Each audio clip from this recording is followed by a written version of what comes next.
So today I'm going to run my Honda ST1300 PanEuropean against my Triumph 1050 GT. Wait, so why are we doing this?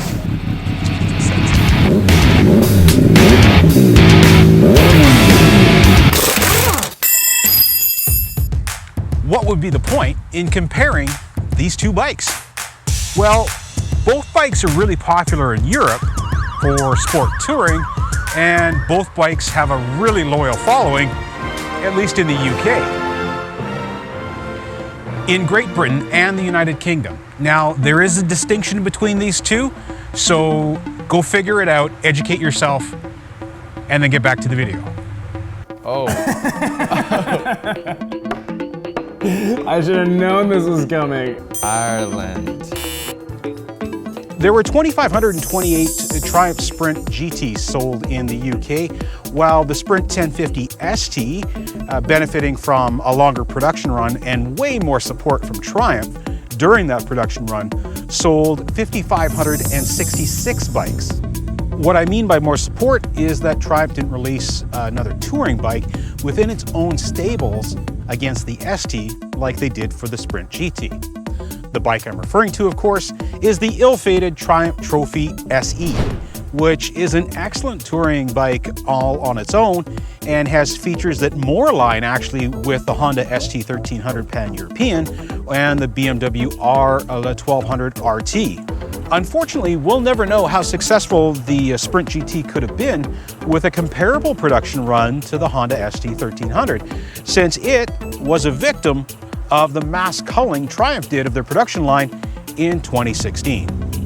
Between 2004 and 2018, a total of 8,094 Triumph 1050 Sprints were sold in the UK. So by comparison, the Honda ST1300 PanEuropean sold 5,849 bikes in the United Kingdom in all of its variations and years. And if you're curious, according to the UK Department of Transportation, there was only 1,529 Honda ST1100 bikes sold in all of its variations, including police spec. Yeah, I thought it would be more too. The PanEuropean and the Sprint are often piling up miles on the same sorts of motorways with similar styles of riders. Riders who don't want to ride BMWs, but want to accomplish the same types of distances and not have to pay that dreaded BMW tax. So let's start with the older of the two bikes, the Honda ST1300 PanEuropean. Now, this bike was manufactured between 2002 and 2013, but it pretty much remained untouched for those years as the successor to the very popular Honda ST1100 PanEuropean. If you're following along in the video series on this Honda ST, you'll know that the bike required a little bit of work to get it back into riding style. I've also tastefully modified the intake, as well as adding some very nice sounding Del Calvic exhaust. Now, the Sprint GT was offered between 2011 and 2016 to the public, and of course it was the successor to the Sprint 1050 ST. The Grand Tour, or GT, is 6 inches longer than the ST and featured some adjustments to engine control that changed torque and horsepower just a little bit, but basically the engine in the GT is a complete carryover from the previous bike. While Honda, on the other hand, upped the displacement of their improved bike and moved to a closed-loop fuel injection system when they changed the PanEuropean. Now, this particular bike was in a bit of a sad state when I found it. Despite it only having 30,000 kilometers on it, it received a lot of TLC and having questionable previous care. It also received updated intake with a K&N air filter and, of course, that Del Calvic exhaust. Now, both motorcycles are in top mechanical condition with new Metzler Road-Tech tires, performance exhaust, maintenance up to date, and consumables all recently replaced. So I would suggest they are as equal in performance as I could possibly get them at this stage. So I will break the comparison into categories, styling and features, performance, cost of ownership, and since they're sport touring motorcycles, riding them both in sporting and a touring fashion, including with a passenger. In the styling category, it's hard to fault either of the bikes. Obviously, the Sprint has a sportier look and certainly has a sportier feel. Now, the Honda ST has this angular fairing and certainly has a more upright riding position, something more like a touring bike. It's also physically wider, a lot wider. Because of the engine design on the Honda ST1300 with this V4, the fairings extend outward, which means that this flare offers the rider some additional protection against the elements. But the one thing it can do is channel some of the heat from that big V4 engine onto the rider. Now this is great on cooler weather days like we have today in the fall, but it can be uncomfortable when you're sitting in traffic. Now Honda also integrates the panniers into the bike's design. The ST1300 panniers are part of the bike's overall fairing and the general flow of the bike. Now they don't look like they were just slapped on as an afterthought, which you get on some bikes when it comes to saddlebags. Now, deceivingly, the Honda panniers are rated at 35 liters each and do hold an XL helmet. In perspective, the Yamaha FJR panniers are only 30 liters, while the BMW R1200 RT uses 32-liter panniers. The Honda pannier lock system is also quite nice, since it's impossible to unlock the bag from the bike when you're just accessing what's inside. The pannier lock systems are separate, with two unique key placements for opening the bag and then removing the bag. This pretty much eliminates the chance that you'll lose one after a stop for lunch or to change your gear. The downside of the ST1300 panniers is the bike looks ghastly without them. Removing the PanEuropean bags for a quick trip around town isn't really an option. Oh sure, you can do it, but everybody around you will think that there's something wrong with your bike. Now the Triumph panniers are a bit more obvious. These panniers are shared with the Trophy SE, and at 31 liters each are a significant improvement over the Triumph 1050 STs, since I could not even store my helmet in those. Now I wouldn't say that the GT's panniers are ugly, but they don't flow into the bike the way that they do on the Honda. What they do and bring to the table is the ability to be removed without adversely affecting the look of the bike. Now I like the look of the Sprint without bags on it, and that means you can just go out for a ride without carrying any extra weight if you want to. One unique engineering approach that Triumph uses with its panniers is this floating link bar setup. This bar supports the panniers by shifting and balancing weight, allowing 5 degrees of movement in cornering. Now this shift is designed to aid in cornering when the panniers are loaded up. Although it's never bothered me, and this is the 4th Triumph that I've had with them, based on rider input into forums and sites, the system gets mixed reviews. Now the link bar is a system that needs maintenance and periodic adjustments if you ride with your panniers on a regular basis. If this bar is out of adjustment or worn, it can have adverse effects and lead to sudden shifts in weight when cornering. The link bar also means that you are forced to balance your pannier load, since it is pretty obvious if they are unbalanced. Now, this is a practice that we should be doing anyways, but if you make a mistake loading the Triumph panniers, it's amplified by that floating link bar setup. Now for features, both bikes offer unique setups. Both bikes have easily adjustable rear suspension for both preload and rebound dampening. On the front forks, only the Triumph gives you adjustable preload. The Honda uses 45mm forks, while the Triumph uses a slightly narrower 43mm fork. But both are conventional Showa cartridge-style forks. The Honda PanEuropean has a power windscreen, which is height adjustable. You have a multitude of adjustments with the seat, and you also have a power adjustment for the headlight when you've added a passenger or some additional weight, so you can fine-tune where your headlight beam goes. Now, none of these features were ever available on the Triumph. Now, the Triumph is sportier in style and performance, opting to save weight and adding horsepower, 11 more than the Honda at 128. And there is the final question of final drive. Now, the Triumph Sprint has always run a conventional chain final drive, which has the advantage of being lightweight and adjustable for the rider, depending on the rider's weight, terrain, and the performance that they want out of the bike. The Honda PanEuropean is a shaft drive, which means it doesn't wear out every 10,000 kilometers needing replacement. A shaft drive is heavy, and the rider cannot adjust final drive gearing ratios. Which means that the gearing that this bike came with is all you're ever going to have to work with. Now, it's a good thing that the Honda ST1300 PanEuropean has probably the best compromise of gearing out of any shaft drive bike I have ever ridden. And it's especially important because this bike only has 5 gears. Now, I'm not exaggerating. The Honda has the best gearing setup of any 5-speed sport touring bike, and even some 6-speed bikes. Now, shaft drive does make a whole lot of sense for touring, but it does take some of the sport out of sport touring.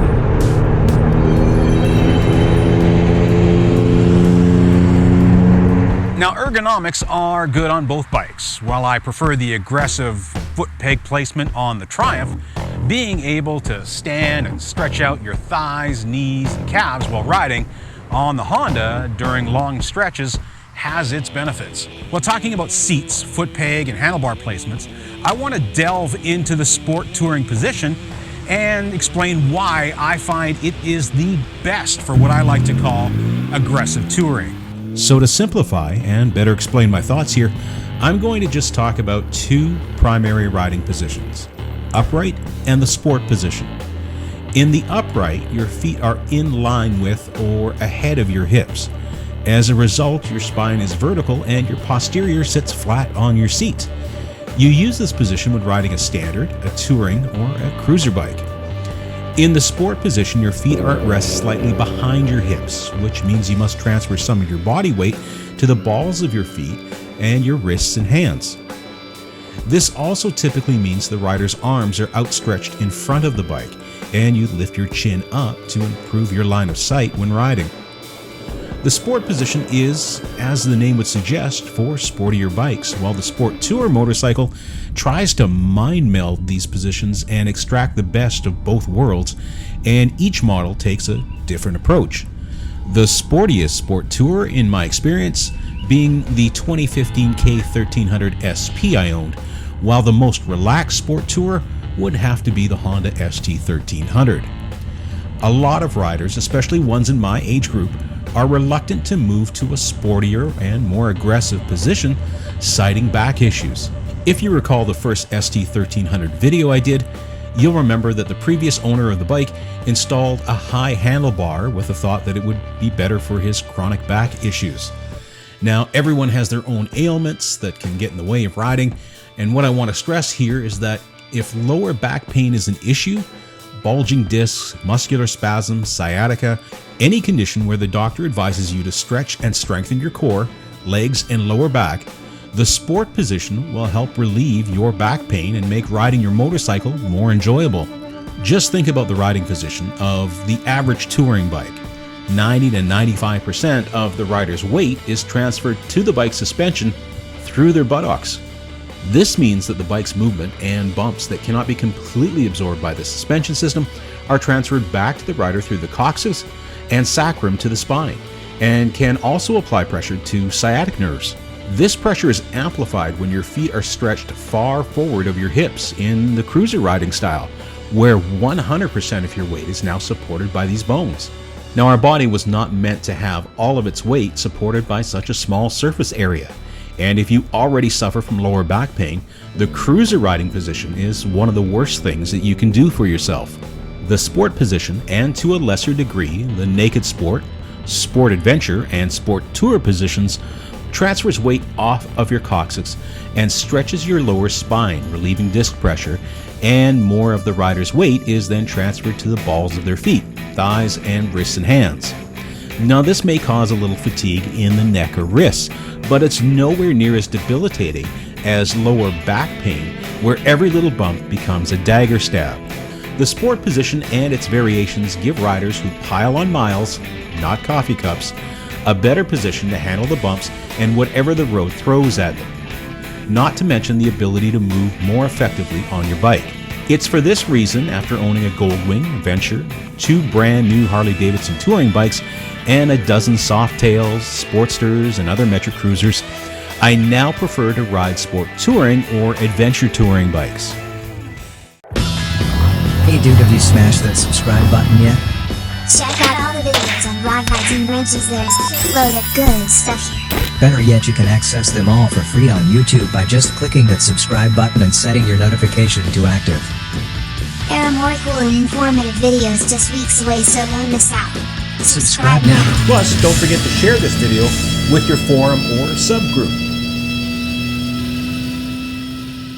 In comparison, the Honda certainly is more luxurious of the 2 bikes. This luxury doesn't come without any sort of penalty, however. At 716 pounds, that's 325 kilograms, you're reminded of this monstrous weight in the Pan-European every time you pick it up off its kickstand or put it on its center stand. With its V4 engine, power windscreen, shaft drive, for a sport touring bike, it's more comparable to a full-blown touring bike in so many ways. One of them is being how heavy the ST1300 is. So one of the big advantages of the Honda here, as opposed to the Triumph, is its weight in weather conditions like this. When you have a heavy bike, you start to hit puddles of water and things like that. I find they move around a whole lot less. And the rear tire is also slightly smaller. The standard tire in the back of a ST1300 is 170, where it's 180 on the Sprint GT. By contrast, the Triumph is 126 pounds lighter. That's a svelte 590 pounds for those of you keeping track. Full of gas and fluids ready to ride. It feels even lighter still, and it's probably due to the sportier approach of minimizing content and holding the mass in a more centered and predictable position. Now, where there's this weird contrast with the Honda is at low speeds. Riding the bikes in a parking lot, navigating tight turns, speed bumps, you would think that the Honda would have a disadvantage over the Triumph because of its weight, but this isn't the case. The Honda has a very neutral seating position, which gives the rider better control over the bike when traveling at slower speeds. Making tight turns on the ST1300 is not challenging at all. Provided you don't upset the weight of the bike, it rolls smoothly wherever you want it to. Now, this is not to say that the Sprint GT is ill-mannered at low speeds. It's just not clearly better than the Honda, and you would think it would be, since it's quite a bit lighter. The Honda Pan-European actually holds more fuel than the Triumph and actually uses 2 fuel tanks. A secondary tank, which is in its standard location up here where you'd put fuel in it, and the primary tank, which is actually located under the seat. With just over 29 liters of petrol, the Pan-European gives you extra long refueling intervals. And the ST1300 has exceptional fuel economy for a big bike. The Sprint is not as fuel conscious as the Honda with its 20-liter tank. Now, that means that you have to stop more frequently and plan your fuel stops if you're venturing to new territories a little more thoroughly. Now, the power delivery on the Sprint is spot on, with the acceleration of the bike being more instantaneous regardless of what gear you're in. So one of the things I'm going to say about the Sprint GT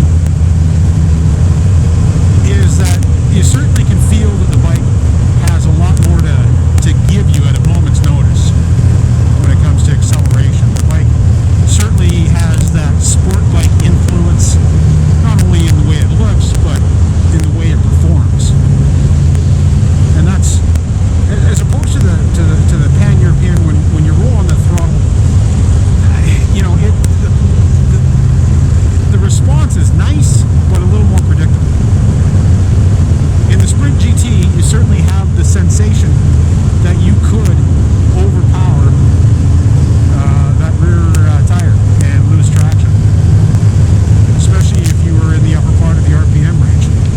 The Honda has really good torque. With the mods I've made to this bike, it's even amplified over stock condition, especially when riding 2-up. The power delivery is gradual and predictably smooth. The Sprint GT has a more aggressive power delivery. It's not chaotic, but there just seems to be more of everything at every throttle position. Riding 2-up, the touring lineage in the design of the Honda really comes through. Now, it offers more seating and a better position, plus bigger foot pegs for the rider and the passenger for those extra long hauls. Now, I have to think that the Sprint really wasn't designed for extensive 2-up riding unless your passenger was fairly petite. Now, it's not to say that an afternoon through some twisty roads on the back of the Sprint wouldn't be thrilling. It just wouldn't be the one that I would want to take and ride cross-country on 2-up. If you want a sportier ride, something that you can hang with your buddies on the weekend in their liter crotch rockets, but still comfortably commute to work through the week, the Sprint is probably the bike for you. Now, I've said this all along, but the power this bike makes is pretty unbelievable. It's both fierce and somehow smooth. Now, I wouldn't recommend the Triumph Sprint as a good first bike. The same probably could be said of the Honda PanEuropean. I just think that if you don't have the proper respect for this bike that's warranted by its ability to just get up and go, you could wind up in over your head. As far as cost of ownership goes, these motorcycles typically sell for similar amounts to similar people. But the Sprint GT is almost always newer and has less miles. Now, Honda locks their parts distribution systems up in the countries in which they do business in. What this means is that there's seldom a deal to be had if you're looking for spares. More importantly, if you go outside your border looking for a deal, it's typically not there. You wind up paying handsomely if you can do it at all. On the plus side, there were a lot of Honda ST1300 PanEuropeans sold all over the world. And they're pretty much the same in any country they ever went to, meaning that there are a lot of used parts to be had as long as you know where to look. Now, the Sprint, on the other hand, is not as plentiful outside the UK. Now, sourcing parts from the UK is not as hard as you think, even if you live across the pond, as it were. I found that pricing for factory spares on the Triumph is significantly better, and everything seems to be in stock in the UK. At worst, it's 3 days away from the factory when ordering from a UK Triumph dealer. Now, I've also found that the British Postal Service has really rapid response when compared to ordering from the US or even orders inside of Canada. If you're shopping for British motorcycle parts, shop in the UK, and you'll find not only a better selection, but better pricing. If you want an example, I've put a link in the description of this video. Overall, the Sprint GT is less expensive to own and to maintain, but the Honda ST1300 PanEuropean is the bike with better resale value and more global attraction, so it is easier to sell if you wanted to do that down the line.